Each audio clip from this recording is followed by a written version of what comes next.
record now. I mean, it's not like there's any kind of professionalism here. I mean, 2 points in professionalism. It's me. So like, it is what it is.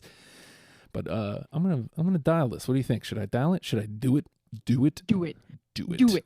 Do You it. do it. Dial it. Let's see what happens here. Call. I did tell him 9:30.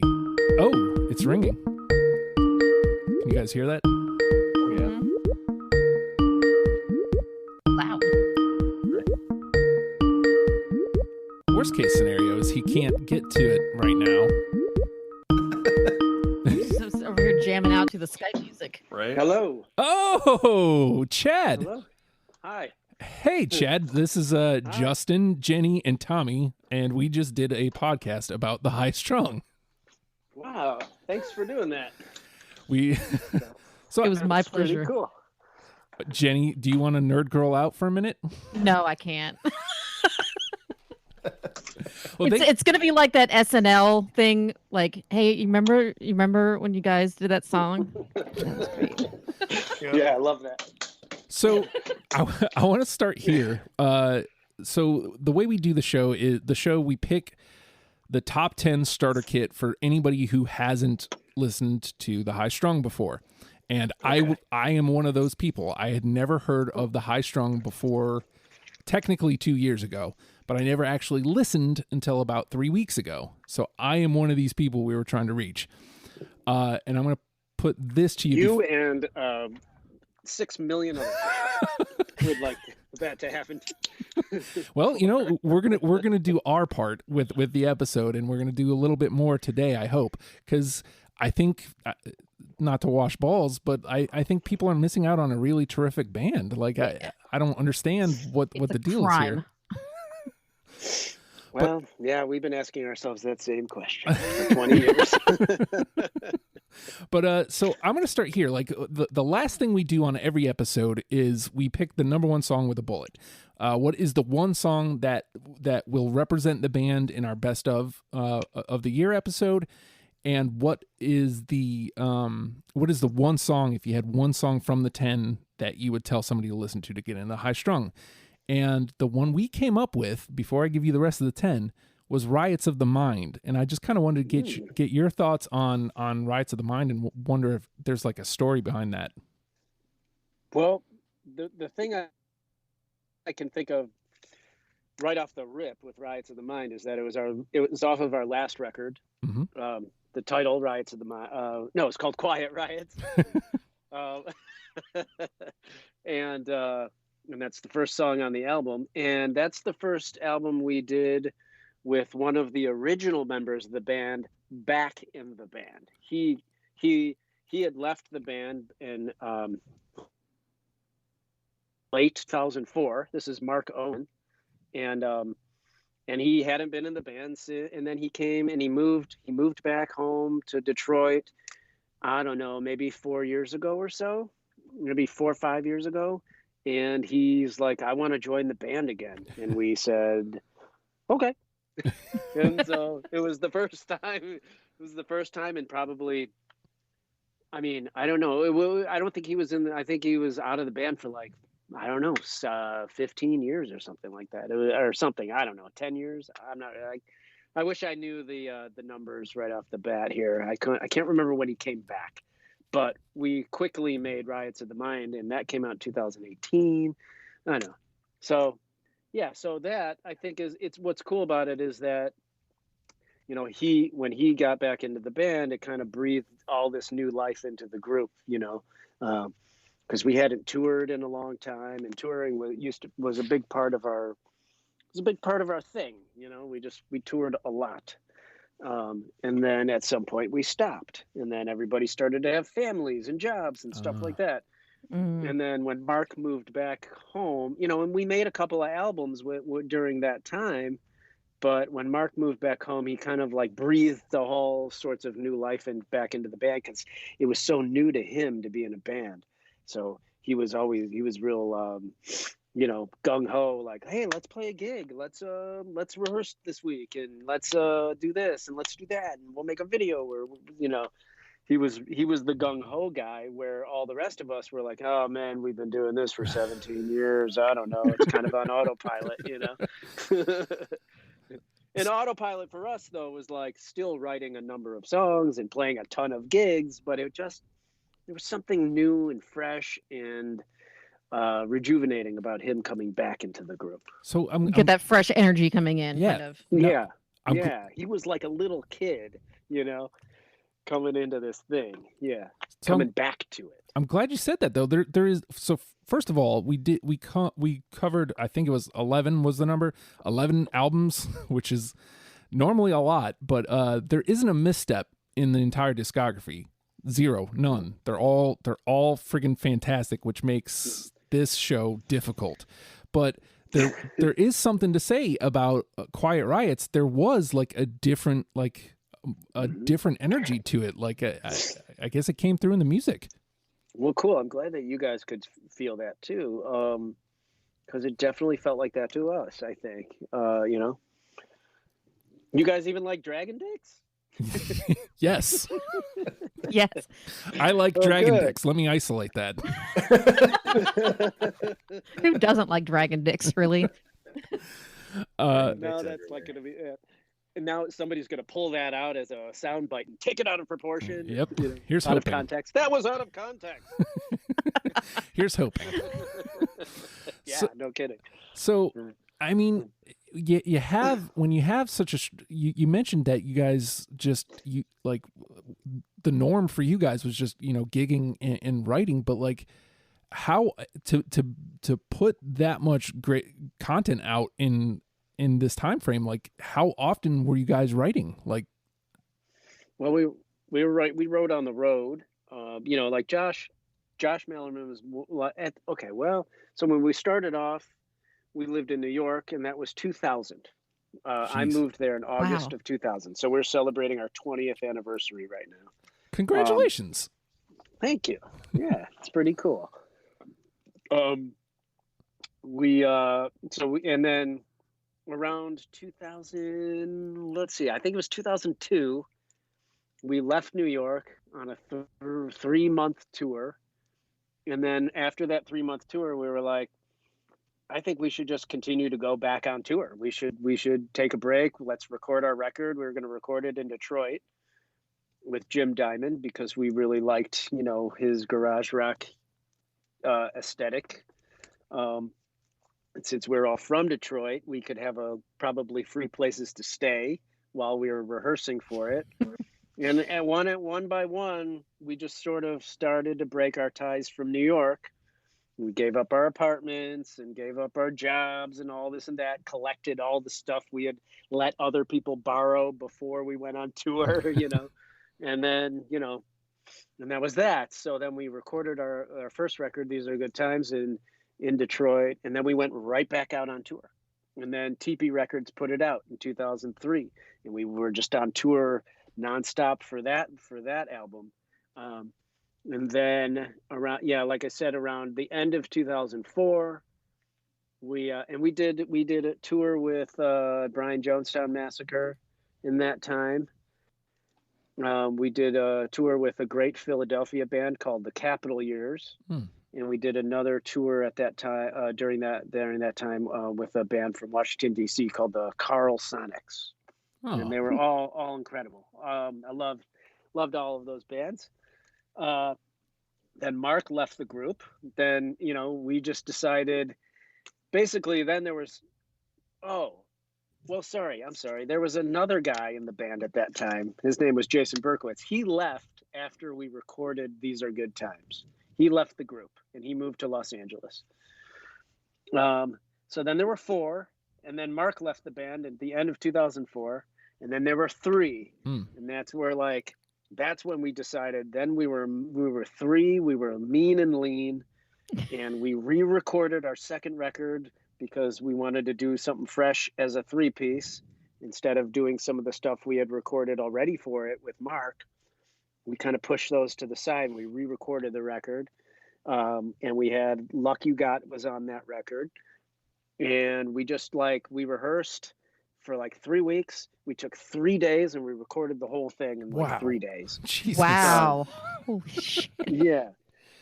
Well, because we were determined to not let Mark leaving mess with us, you Yeah. know, like, because it could have, and I'm sure it Mhm. did, In you some know, way, in yeah. other ways.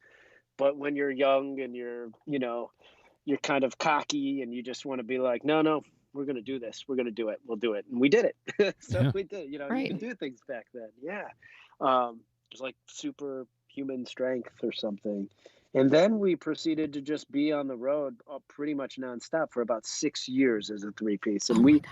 literally would be on the road 9, 10, 11 months out of each year for about Jesus. 6 years. Or, Is yeah. that when So we, the infamous bus thing happened at the Rock and Roll Hall of Fame? no, Mark was in the group for that, though. He was definitely in the group for that. But yes, we did that. That would have been 2000. That would have probably been 2003 or 4. Okay. I believe. Yeah. We had a gig in New York. We had already bought our second van. We knew we were getting rid of the first van. So we actually wrote like a whole, you know, like plaque for it, you know, and we made our own, you know, sort of stand and plaque thing for it. And we drove it up the front steps of the Rock and Roll Hall of Fame and we left it there. And then we all got back into the new van and we went to New York and played a gig. Rock and fucking roll. Love it. How long did that sit there before somebody finally said, "Does this belong?" I don't think it sat there for longer than, I don't know, 5 hours. I don't know.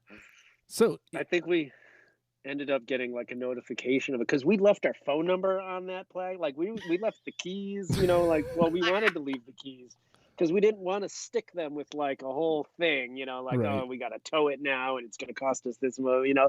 We were like, here's the keys, here's our phone number, we love you, here's the name of the band, here's everybody in the band, you know, because we, you know, we just, and they, I don't know what they ended up. I'm sure they towed it and threw it into a junkyard. Supposedly, Josh got an email from a police officer that said, that, you know, the Rock and Roll Hall of Fame wasn't very, they weren't really happy with you doing that. But I just want to let you know that I thought it was really cool that you did. yes. Yes. Yeah. So, You, yeah. So that was that. we mentioned that there's 11 albums, but the runtime is like, I think it topped out at like 6.5 hours. Is it safe to say that that has a lot to do with, you had mentioned writing on the road, just kind of getting straight to the point? Yeah, I think, you know, especially the 3 guys, especially Derek's a drummer, and Mark and Josh, who are the 2 like main songwriters. I think their true passion, you know, like the music that gets them was like pop rock music, you know, the Kinks and the Beatles and Yep. the Stones and the Who and you know, like a lot of that, you know. And so it's not that they don't love other things too, but I think that was like their bread and butter, you know, and that was what they were drawing their not so necessarily inspiration, but just like they're like learning from those bands, you know. And those bands have short and to the point songs. They're like songsters, you know. They know the craft of writing song, you know, sort of like brill building or something too, you know. That's another big important thing. As you can tell on Quiet Riots, they have that song Goffin and King, which is just like their homage to the brill building writers. And I think that's where they learned the craft of song. And so when that, you know, that's how we would write songs. Now live, on the other hand, is a different story because we used to jam out certain songs. We used to have moments of improvisation here and there. And I think that was probably more of my influence because I came from the Grateful Dead. It was a huge, and again, we all love the Grateful Dead, but I was more of like an improvisational kind of person. I was coming from some like improv jazz. some free jazz, avant-garde things and stuff right before I got to New York. I was just into some other things besides rock and roll, and a lot of those things were improvisational. And so I was kind of trying to bring that into the band a little, and it never quite made it onto any songs.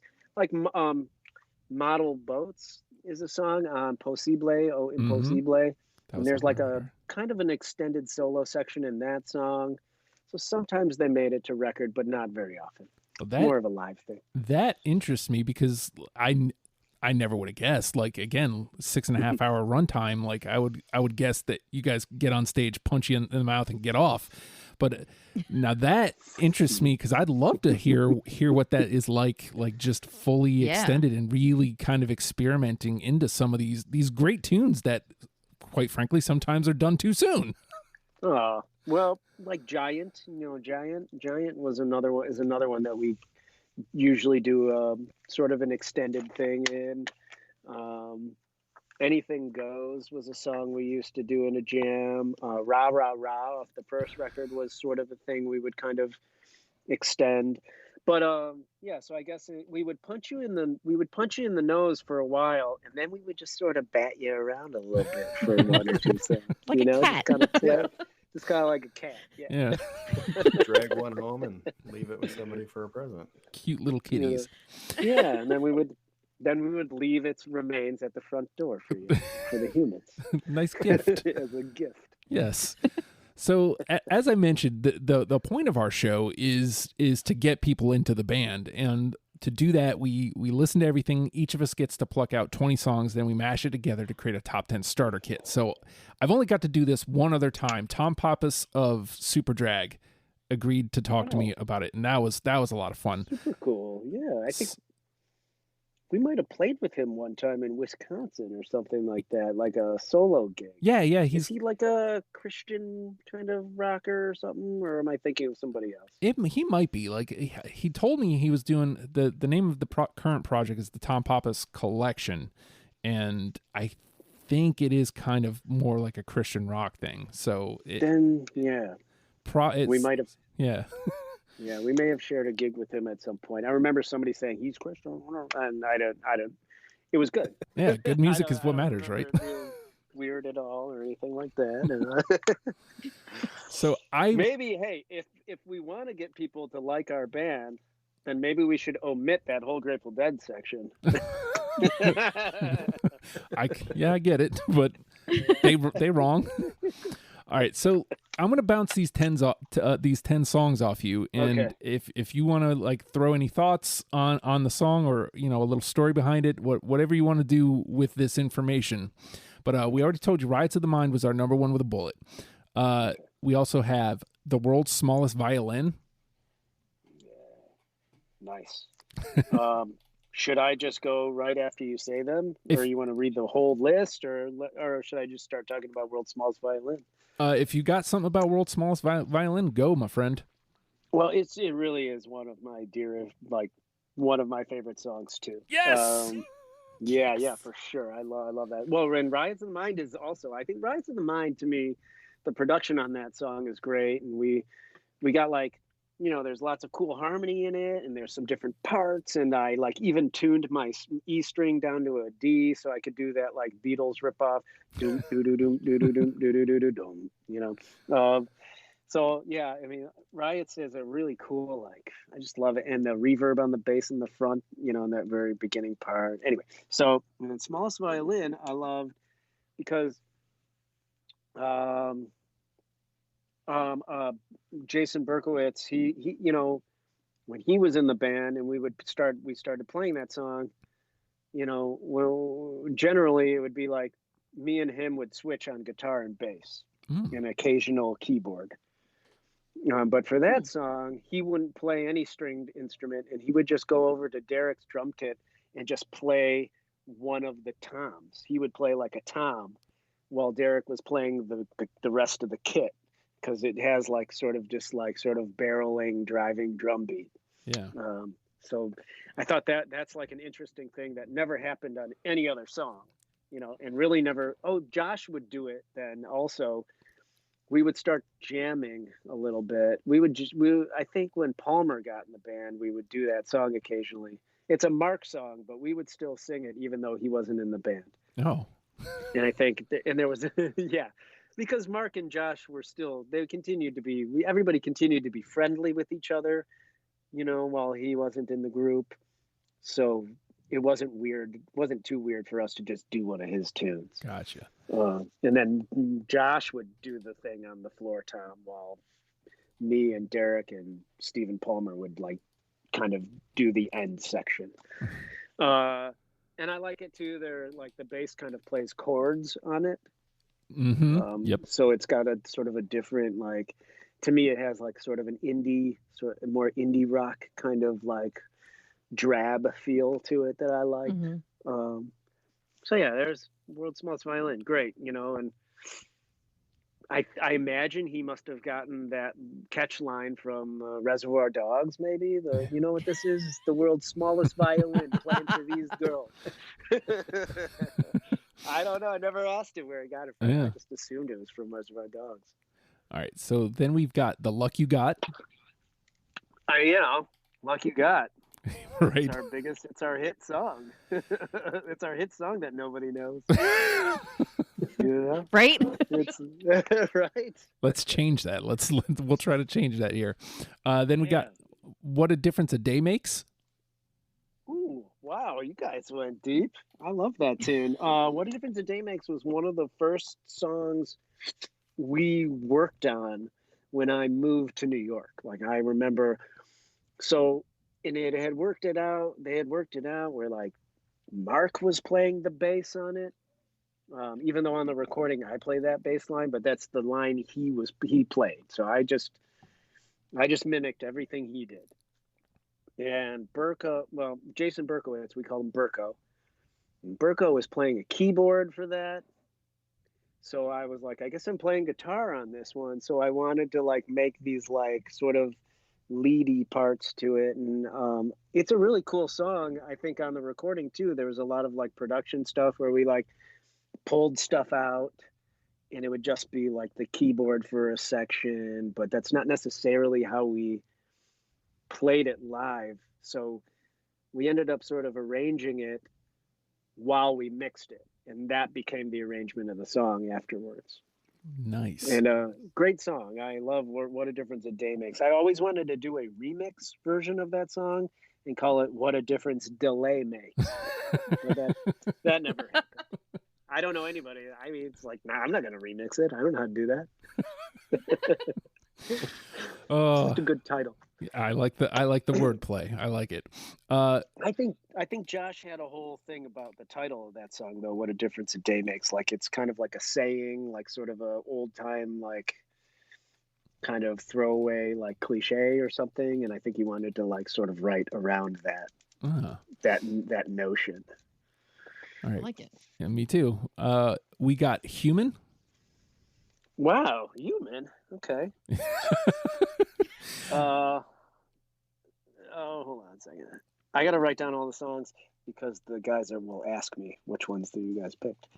So, Human. Yeah, Human. So Human is off of Possible, and that was our first record we did with Stephen Palmer. Stephen Palmer joined our band when we were working out how to play Dragon Dicks live. Because we were going to do a whole record release party for Dragon Dicks. And we rented out a big theater and we covered it in vines and we made this paper mache dragon head and we had like a belly dancer and we had like 5 other people playing in the band with us, Palmer included. And then he was the only one that we kept in the band after the Dragon Dicks show was over. And then Josh ended up moving into a house with Palmer. Palmer had a house already, had extra room, and Josh moved into that house. And they kind of started writing this material for Possible. Human was one of those tracks that came out of that. And I don't know, I think it was like, I think we just wanted to make, I don't know, it just turned into this more like I don't know, like almost like a dance song or something, you know? I feel Hmm. like it has like interesting rhythm to it, and it doesn't necessarily sound like anything else we've ever done. Yeah. I loved how it didn't sound like any other high strung song, but Yeah. it still felt like a high strung song. Like that is a very, very difficult thing for a band to do, to be able to dance away from, I use the word dance, thanks. I dance away from their sound, but still make it sound like their band. Like it's Hmm. you know, Yeah. I dig it. Uh Yeah. Thanks. we got Really Very Careful. Ooh, beautiful song. Really very careful. They we recorded I Anybody, the album that's on. We recorded that at Stephen Palmer's house. So he tracked and like recorded that album. Um, we would do it on Saturday afternoons for like 3 hours a piece. So that's how we would get this work done. And I would always show up late because I was a brunch cook. So I always had to be at work at 7 a.m. on Saturdays, and I would get off at 2 o'clock and drive over to his house, and they'd already be recording, and it was kind of pissed me off. And it was kind of, I was like, this is like not the funnest recording to me, like I'm covered in eggs, like syrup, and I'm walking into the house, and you guys are already started, and that's happened every week. But it did yield a really nice sounding album with some really cool songs. And Really Very Careful is a beautiful tune um, that Josh's fiance sang on too. She's like the high voice in that on the recording, Mm, Oh, and then okay. sometimes live she'll jump on stage and sing that as well with nice. us. Very Yeah. cool. Guilt Is How I'm Built. Ooh, yeah, cool. Guilt Is How I'm Built. Um, Really one of like the cooler like rock numbers off of Ode to the Inverse of the Dude. And Ode to the Inverse of the Dude we did in Canada, like in the winter time in Canada, in like a Fun. really small rural town a few hours away from Toronto in Ontario, and we would drive into there, and the producer is David Neufeld, who had recorded a bunch of what are they called? Canada band. They're like a big group. Broken Social Scene. He Oh, did a few Broken Social Scene records, okay. amongst other records. But those were probably the big claim to fame there. And Guilt Is How I'm Built was like it came out the most, to me, the most like rockin' tune on there. It's got like those gnarly horns. Um, and I love the bridge in that song too. I love the chord structure and the melody to it. And recording that record was definitely like that was the reason why we recorded Dragon Dicks on our own, because we had never worked with like a real producer who had their hands all over our songs, and it was really weird for everybody to do Mm-hmm. that, Mm-hmm. especially the drummer Derek. The guy just whooped his ass. It just made him do things that we were just not accustomed to doing when we recorded music. Like playing to clicks, and he would cut things up, and then we would record on top of those things, and we were doing all sorts of like take after take. Before him, we never recorded like on computers, so we never did these like Mm. editing and clicks and things like that. We just recorded to 2-inch 24-track tape at Ghetto Recorders in Detroit, Michigan with Jim Diamond. So it was our first foray into recording, like, computer on a computer and stuff. And it was very odd to have this fourth guy making decisions about our music. And that's why Dragon Dicks exists, because then we went back into my basement and said, we're just going to do whatever we want to do. No, man, that's the way to do it. Yeah. Like that is absolutely the way to do it. Yeah. We have N over C. Okay, yeah, and over C, awesome. Love that tune. We still gets played live, all like pretty much every set. Wow. And over C apparently is like it's a nautical it's a nautical code. I think there's like an N and a C flag or something.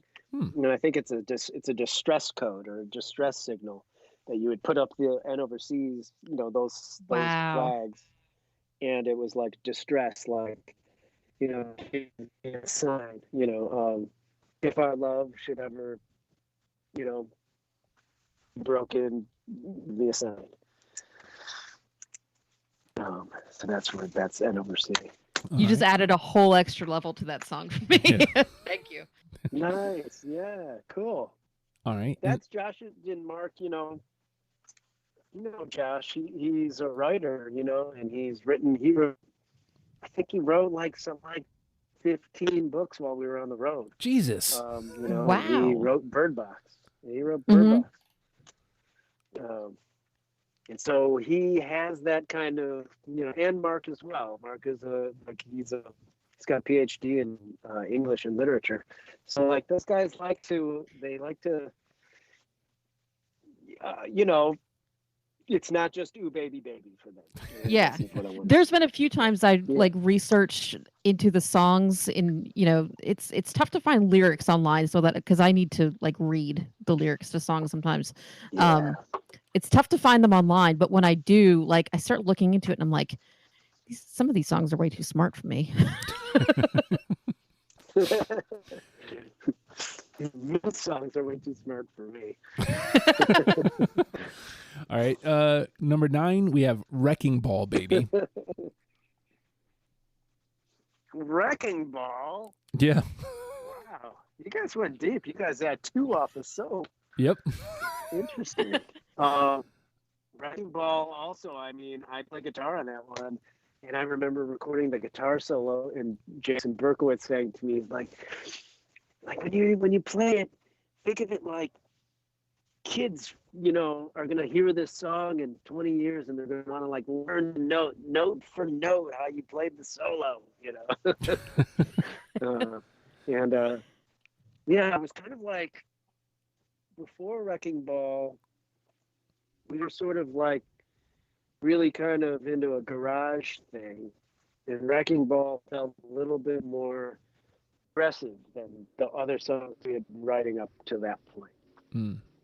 There was just like some different sections in there, and there's like that sort of that instrumental section where there's like sounds. And it seemed like maybe a little bit like we were trying to like expand just a little bit past the garage rock that we loved. Yep.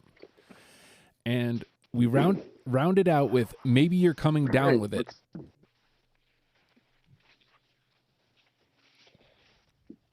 All right, coming down with it. One of our favorites. Maybe You're Coming Down with It. What a great song. Let's see, what can I tell you about that song? Oh, yeah, there's a cool percussion thing we did in that where I think Jim Diamond, we sped the tape up, and then we used a wood block, I think, or something. And then when we slowed the tape back down, it sounds like a racquetball hitting. If you listen to it, you can hear that this one percussion sound in there, and that was done just by manipulating the tape. It's also the bass line in the chorus I never played live because I couldn't sing it and play it at the same time, so I dumbed it down to the root notes, and I still to this day, I don't even know if I could figure out how to play it again at this point. Well, hopefully I love that song. I really love it. Hopefully we did the band justice here with this 10. Oh, I like this. List a lot. Interestingly, okay, so Maybe You're Coming Down with It is off Forget the Guest. You had 2 from Soap. You got 1 from Ode. So nothing off of Dragon Dicks. Nope. Nope. Possible. You got some Possible in there. And then nothing off of Sure as Hell. Cool. And then These Are Good Times. You got The World's Smallest. But yeah, I love it. This is a great list. Well, let me ask Very you. cool. Let me ask you one last thing before we let you go.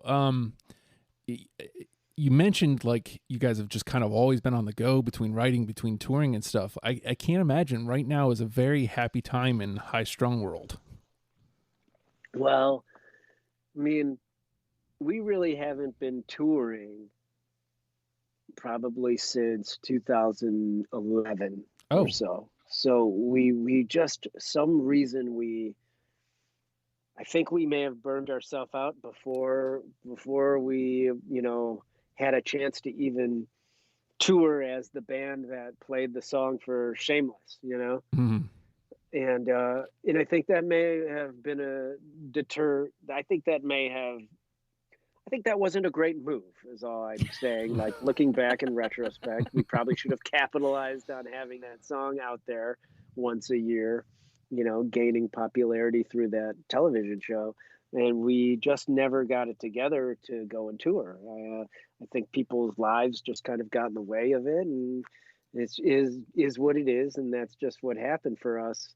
So, but during this time, but we always played live in Michigan. We would go up north, or we would go to Ann Arbor, or wherever, or just in Detroit and play gigs once a month. And we would rehearse a lot, and then we would record a lot. Even though we weren't touring, but we're not even rehearsing or recording much right now either, because nobody wants to go into other people's houses. Right. Yeah. Mhm. So it is a problem.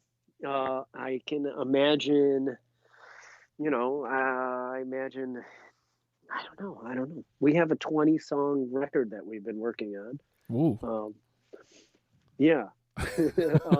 I've been recording it, and we've been working on it for like 2 years, and we were just about to start doing vocals, and then the pandemic hit. And Aw. since March, we've gotten together twice. Wow. And we've maybe laid down 2 or 3 vocals. So it's very Mm. slow going at this point now. And now that the winter is coming too, I think it's going to slow down even more. I don't know. So yeah, it's been rough. I mean, Josh has been keeping busy. He's wrote a bunch of stuff since being in lockdown. But yeah, I haven't felt very creative, being shut in like this. I'm a guy, like, I'm a side guy at heart, like, I'm not like an avid songwriter, but I'm the guy you want to have play on your song, but I need other people, when Right. I'm doing things. Can Like, relate. I'm a natural collaborator. I'm a natural side guy. I play bass, so I really feel it, like, not being able to just be jamming in the room with people is tough for me. Me and my girlfriend do have a band together too, called the Mythics, Mm. and our drummer isn't afraid to come over. And so we have been, in the last month, we've met every Thursday, and we've been trying to hash out some old material and maybe try to work on some new stuff. So that's been pretty cool. Nice. So we're trying. I do have to Keep it tell you, going. like, as a creative myself, a collaborative, more specifically creator myself, I can relate on so many levels Yeah. to what you're saying. It's not an easy time. Like, just recently, Jenny and I, well, we write a podcast called Bell and Dubs, and it's a very creative endeavor, and we hit a wall because the pandemic hit right as we started work, basically on the second season. And so we are just coming through the other side of that. So it's like it's been a whole thing, friend. Yeah. Okay. So you feel that too. Absolutely. What's Yeah. that podcast about? I'd like to listen. Is it like stories, or what is that? All right. Do you want to do the pitch, Jenny? No, you're on a roll. All You right. got it. So the podcast is called Bell and Dubs in the Morning, and it's two radio season 2 specifically is 2 radio hosts have been brought back into the 1890s, and they're doing their radio show in the Old West. So, and it just kind of builds from there. Let's Wow. yeah. Shenanigans ensue. Shenanigans, absolutely. And there's one word I would use to describe Bell and Dubs, and it's stupid. It sounds think- creative, though, man. It really does sound like It's a lot of fun. Yeah. an interesting, just a really interesting like concept. And is that Bell like Bell and Sebastian with an E at the end, or Yes. just Bell? Yep, Belle. Yep. Okay. And prepare to have your mind blown by stupidity. Yeah, I think the way that Jenny described the podcast to me originally was like, have you ever played Grand Theft Auto and you were flipping through the radio stations? It's like if you dive right into one of those radio stations Yeah. and like, Yep. you listen to the whole thing. That's kind of where it's at. Yep. Okay, We man. mentioned All right. recently that it's basically this is what the NPCs in those games do. Yep. They do radio shows. So, well, Chad, I appreciate your time and thank you so much for the candor and the conversation. I appreciate it. Well, I really appreciate you guys for taking a whole podcast to talk about my band, my little band, man. It's really cool. I'm thrilled that like people are still interested a little bit, in the band, and because we are a working group that continuously records and rehearses and plays shows. Like our life didn't stop at Luck You Got, Yeah. And Mhm. but we're just like a working band that just does it because we do it, And so I appreciate when anybody like outside of Michigan hears about us for the first time. Still, it's pretty cool. Well, As soon as I'm allowed to travel, I'm taking a road trip up to Michigan to find you guys playing Yes. live. Like Yeah. this needs Yeah. to happen. Yeah, I was just gonna say, Yeah, let's I'm keep in in the touch. Midwest. I'm just over in Minnesota here, but I was gonna say Minneapolis, St. Paul music scene would welcome, you guys. I'm sure of it. Oh see yeah, that we kinda used to sound play all the time. the Turf Club, Yep. and we used to do the 400 bar. Remember that place? Oh, Do you know the 400? yeah. No, the 400. There's Yeah. dozens of venues in the area, which is great. I love And it.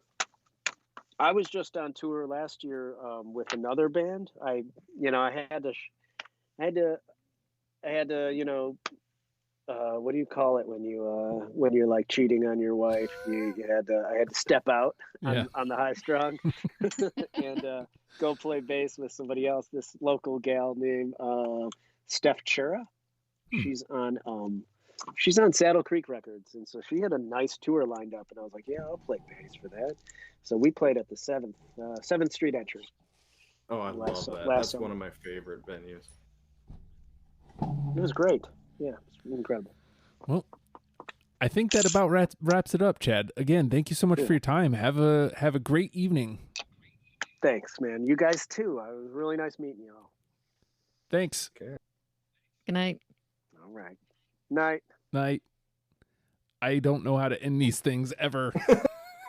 So I'm going to just end it and Oh, no. email him. Yes, I'm going to email him immediately and tell him thank you a million times over. But in case you guys didn't figure out, that was Chad Stocker of the High Strung. I never know how to end these things. Here's the space bar.